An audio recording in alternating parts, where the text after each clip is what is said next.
సింగరేణి దేశవ్యాప్తంగానే కాకుండా ఖండాంతరాలకు పాకుతుంది. ఉత్పత్తి, ఉత్పాదకత రక్షణలో ముందంజలో ఉందని Singareni chairman and managing director N Balram తెలిపారు.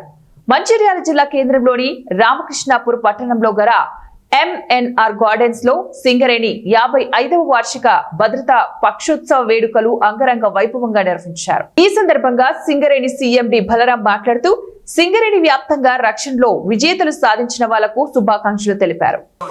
ముందు అక్కడ డిఫరెంట్ సౌండ్ రావడము, అక్కడ నుంచి సైడ్ ఫాల్ కావడము, లేకపోతే అక్కడ జియాలజీ కండిషన్ బాగా లేకడు, ఇవన్నీ జరుగుతూనే అవుతాయి.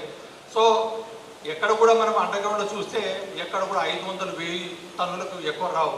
కంపెనీ ఎప్పుడైతే రోజుకి సరాసరి 2 లక్షల టన్నుల బొగ్గు ఉత్పత్తి చేస్తున్నప్పుడు ఏదో ప్రాంతంలో నాకు ఒక పూటనో ఒక రోజు వారం రోజులో అక్కడ నుంచి బొగ్గు రాకపోతే కంపెనీకి ఏమీ సమస్య లేదు.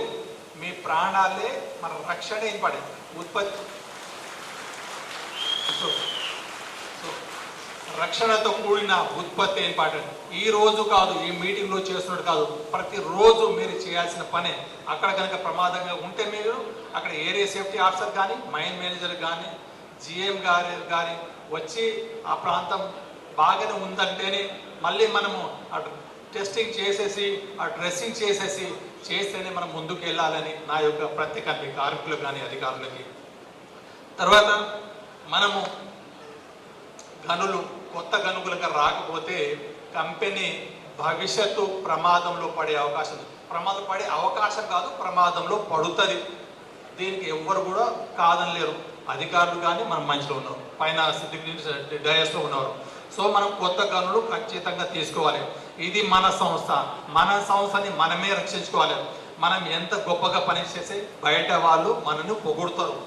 బయట మనం పని చేయని రోజు అరే ప్రొడక్షన్ రాలేదంటారు, లాభం రాలేదంటారు, ప్రమాదం జరిగితే ప్రమాదం ఎట్లా జరిగిందంటారు. సో ఇవన్నీ కూడా మనకు బయటి వాళ్ళు ఎవరు చేసి పెట్టే పని కాదు. మన ముద్దని మనం తిన్నట్టే మన కంపెనీని అదే ఒకే కుటుంబం, ఒకే లక్ష్యం, ఒకే గమ్యం అన్నట్టు మనం ఒక టీంగా మీ సిఎండి, మీ కార్మిక నాయకులు, మీ డైరెక్టర్లు, మన జిఎం, నా కార్మికులు, మా కార్మికులు, వారి కుటుంబ సభ్యులు అందరూ చేసే పని అయితేనే మనం ముందుకు వెళ్తాం. ఈరోజు ఇంకా గొప్ప విషయం ఏంటంటే సింగరేణి ఎక్కడ ఉందంటే తెలంగాణలో ఉంది. కోల్ మైన్స్లో ఆల్ ఇండియాలో 30 to 40 యాక్సిడెంట్ అది దగ్గర స్టాగ్నేట్ అయిపోయింది. అట్లానే మెటల్ మైన్స్ కూడా ప్రతి సంవత్సరము 30 to 40 యాక్సిడెంట్ అవుతుంది. మనం అది ఇంప్రూవ్ చేసుకోవాలి. అది లిమిటెడ్ ప్రెస్క్రిప్టివ్ రెగ్యులేషన్ ఉంటే ఇప్పుడు మనం అది మామూలు మనం ఆదా మెకనైజేషన్ ఆల్రెడీ కాదు. దానికి అవసరం మనం ఏం చేసుకోవాలి అంటే సైంటిఫిక్ స్ట్రాటజీస్కి ఎస్ఎన్పి మనం ఒకటి రిస్క్ అసెస్మెంట్ అది మనం 2017లో కోల్ మైన్స్ రెగ్యులేషన్ చేంజ్ అయింది. దాని మీద scientific study based mining system and SMP based risk assessment and SMP system we have brought into our mining fraternity. దానికి బిహేవియరల్ సేఫ్టీ కూడా మనం ఒకటి ఎంబీటీసీ మైన్ వొకేషనల్ ట్రైనింగ్ ఇన్స్టిట్యూట్స్లో ట్రైనింగ్ ఇచ్చినప్పుడు బిహేవియర్ కూడా కొద్దిగా చేంజ్ చేసుకోవాలి, అటిట్యూడ్ చేంజ్ తీసుకోవాలి. అంటే మనం అందరికి ప్రయాస చేయాలి, మనం అందరికి కోషిష్ చేసుకోవాలి.